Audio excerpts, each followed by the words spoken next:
I remember the day I stumbled upon the old, decrepit house deep in the woods of Harriman State Park. It was a chilly autumn afternoon, the kind where the sun barely breaks through the thick canopy of trees, casting eerie shadows that dance across the forest floor. I had heard whispers about this place. Locals called it the Whistler House, named after the ghostly figure said to roam its halls, forever searching for something lost. As I hiked deeper into the woods, the air grew heavy with an unsettling silence. The only sounds were the crunch of leaves beneath my boots and the distant rustle of branches. I felt a chill run down my spine, but curiosity pushed me forward. I had to see it for myself. When I finally reached the clearing, there it stood, an old Victorian house, its paint peeling and windows shattered. Vines crawled up the sides like skeletal fingers, and the front door hung ajar, creaking softly in the wind. I hesitated, my heart racing. This was no ordinary house. It felt alive, as if it were breathing, waiting for me to step inside. I crossed the threshold and the air shifted. The musty scent of decay filled my lungs, and I could almost hear the whispers of those who had come before me.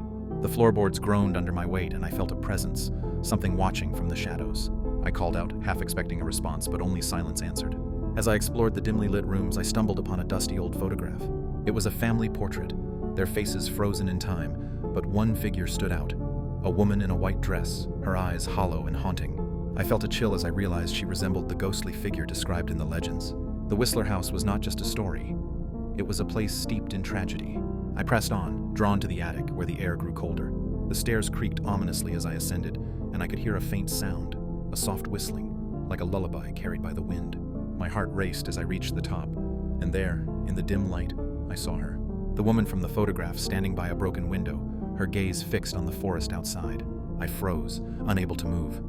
She turned slowly, her face a mask of sorrow, and I felt an overwhelming urge to comfort her. But as I took a step forward, she vanished, leaving only the echo of her mournful whistle. Panic surged through me, and I stumbled back, nearly losing my footing. I needed to leave, but the house had other plans. The door slammed shut, trapping me inside. I could hear whispers now, a cacophony of voices rising from the walls, each one telling a different story of despair and loss. I felt the weight of their sorrow pressing down on me, suffocating.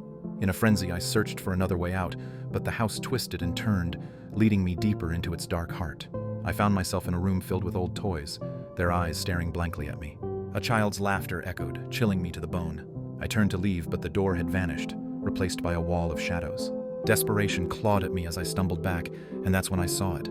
A small door hidden behind a tattered curtain. I rushed toward it, praying it would lead me to freedom. As I pushed it open, I was met with a blinding light, and for a moment, I thought I was free. But instead, I found myself back in the attic, the woman standing before me once more. This time, she reached out, her hand trembling. I could feel her pain, her longing for something lost. I realized then that she was trapped, just like me, bound to the house by a dark history I couldn't comprehend. With a surge of courage, I took her hand. In that moment, the whispers grew louder, and the house trembled around us. I felt a rush of energy, a connection that transcended time. Together, we faced the darkness, and I could see the truth. The house was a prison, not just for her, but for all the souls who had wandered in, never to return. As the walls began to close in, I knew I had to escape. I turned and ran, the whispers now a deafening roar. I burst through the hidden door, and suddenly I was outside, gasping for breath. The sun was setting, casting a warm glow over the forest, but I knew the darkness still lingered within the Whistler House. I never returned to that place, but I often think of the woman in white, forever searching for peace. The Whistler House still stands, a haunting reminder of the stories that lie hidden in the shadows, waiting for the next curious soul to uncover its dark secrets.